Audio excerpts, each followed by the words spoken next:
అందరికీ నమస్కారం అండి. నా పేరు శ్రీనివాస్. నేను విలేజ్ వెల్ఫేర్ సెక్రటరీగా పనిచేస్తున్నాను.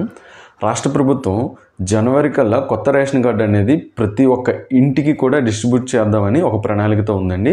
తనకు విధి విధానాలతో కొత్త డిజైన్తో రేషన్ కార్డు అనేది ప్రతి ఇంటికి పంపిణీ చేద్దామని సిద్ధంగా ఉందండి. దానికి నిమిత్తం ఈ రేపటి నుంచి అంటే డిసెంబర్ 2 నుండి కొత్త రేషన్ కార్డులు అనేది దరఖాస్తుల స్వీకరణ అనేది జరగబోతుందండి. అసలు ఈ రేషన్ కార్డు అనేది ప్రతి ఒక్క బిలో పోవర్టీ నిరుపేద కుటుంబానికి కానీ మధ్యతరగతి కుటుంబానికి కానీ ప్రతి ఒక్కరికి కూడా రేషన్ కార్డు అనేది చాలా చాలా ఇంపార్టెంట్ అండి. బేసిక్గా రేషన్ కార్డుతో మనకి నిత్యావసర సరుకులు ఇస్తారనేది ఎంత ముఖ్యం, ఎంత వాస్తవం. అలాగే ప్రభుత్వ పథకాలకు కూడా రేషన్ కార్డు అనేది ఒక బేస్ లైన్ అండి. ప్రతి ఒక్క పథకానికి రాష్ట్రం కానీ కేంద్రం కానీ వచ్చే ప్రతి ఒక్క పథకానికి కూడా రేషన్ కార్డు అనేది చాలా చాలా ఇంపార్టెంట్ అండి. సో ఈ యొక్క రేషన్ కార్డు రేపటి నుంచి అంటే డిసెంబర్ 2 నుంచి మీ యొక్క పరిధిలో ఉన్నటువంటి గ్రామ వార్డు సచివాలయంలో కొత్తగా అప్లై చేసుకోవడానికి వెసులుబాటు ఇస్తున్నారండి.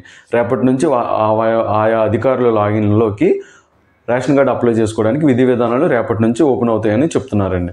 సో ఈ విధంగా మీకు రేషన్ కార్డులో ఉన్నటువంటి ఆప్షన్స్ ఎలా ఉంటాయంటే, కొత్త రేషన్ కార్డు పెట్టుకోవడానికి అంటే కొత్తగా ఫ్యామిలీ క్రియేట్ చేసుకున్న వాళ్ళకి, పెళ్ళి అయ్యి కొత్త ఫ్యామిలీ ఉన్న వాళ్ళకి సెపరేట్గా రేషన్ కార్డు కోసం, వారికి ఎవరైతే పిల్లలు పుట్టారో వాళ్ళని రేషన్ కార్డులో యాడ్ చేయాలనుకున్న వారికి, సెకండ్ ఎవరైనా చనిపోతే వాళ్ళని తీసివేయడానికి యాడింగ్, డిలీషన్, స్ప్లిట్టింగ్ ఇవన్నీ ఆప్షన్స్ కూడా రైస్ కార్డులు ఇవ్వడానికి కూడా సిద్ధంగా ఉన్నారండి.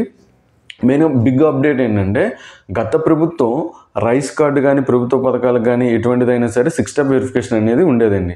సో గత ప్రభుత్వంలో ఏంటంటే రైస్ కార్డు వెరిఫికేషన్ అయినప్పుడు 6 స్టెప్లో అంటే 6 స్టెప్ మీకు ఆల్రెడీ తెలుసు. గవర్నమెంట్ ల్యాండ్ కానీ ఎలక్ట్రిసిటీ కానీ 4 వీలర్స్ కానీ ఐటీ ట్యాక్స్ కట్టేవాళ్ళు కానీ ఇవన్నీ కూడా ఏంటంటే ఈ యొక్క కారణాలతోనే కొంతమంది అనర్హులుగా గుర్తించారండి. వాళ్ళు కూడా రైస్ కార్డు ఇవ్వకపోవడం అనేది జరిగింది స్టార్టింగ్లో.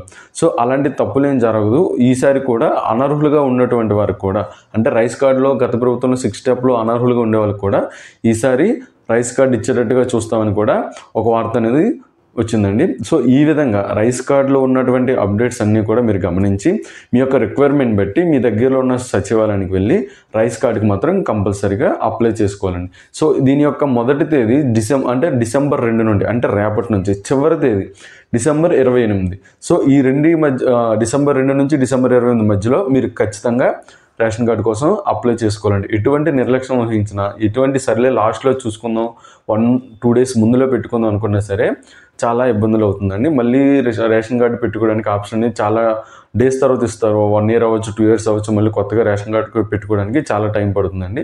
సో ముందుగానే ఈ యొక్క టైం పీరియడ్లో మాత్రం ఎవరు ఆలస్యత్వం వహించకుండా ప్రతి ఒక్కరు కూడా రైస్ కార్డు కోసం అప్లై చేసుకోవాల్సిందిగా కోరుకుంటున్నానండి. మెయిన్గా రైస్ కార్డు కోసం మీ దగ్గర మినిమం డాక్యుమెంట్స్ అనేది నేను చెప్తానండి. మినిమం డాక్యుమెంట్స్ కొత్తగా రైస్ కార్డు అంటే ఫ్యామిలీ సెపరేట్ అయ్యి కొత్తగా పెట్టుకుందాం అనుకున్న వాళ్ళకి ఖచ్చితంగా మ్యారేజ్ సర్టిఫికేట్ ఒకటి ఉండాలి. 2 ఆధార్ కార్డు జిరాక్స్లు ఉండాలి.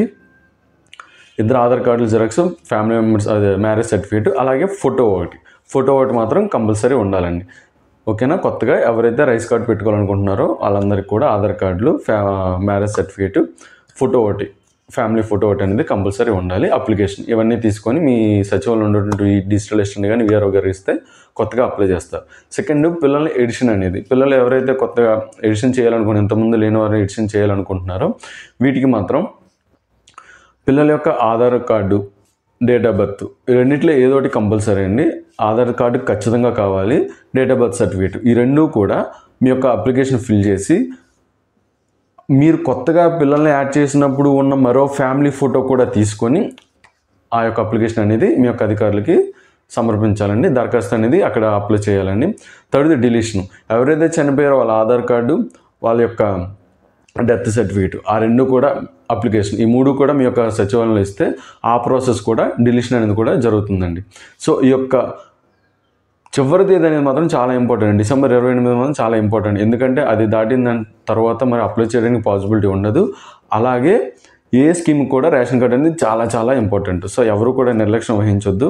సో ప్రతి ఒక్కరు కూడా రేపటి నుంచి మీ యొక్క దగ్గరలో ఉన్న సచివాలయానికి వెళ్ళి మీ యొక్క రిక్వైర్మెంట్, రేషన్ కార్డులో మీ యొక్క రిక్వైర్మెంట్ బట్టి మీరు ఖచ్చితంగా అప్లై చేసుకోండి రేషన్ కార్డు గురించి. సో ఇలాంటి మోర్ అప్డేట్ కోసం, వీడియోస్ కోసం, గవర్నమెంట్ వచ్చే ప్రతి స్కీము, ప్రతి సర్వీసెస్ కోసం ఈ యొక్క ఛానల్ లైక్ చేయండి, షేర్ చేయండి, సబ్స్క్రైబ్ చేయండి.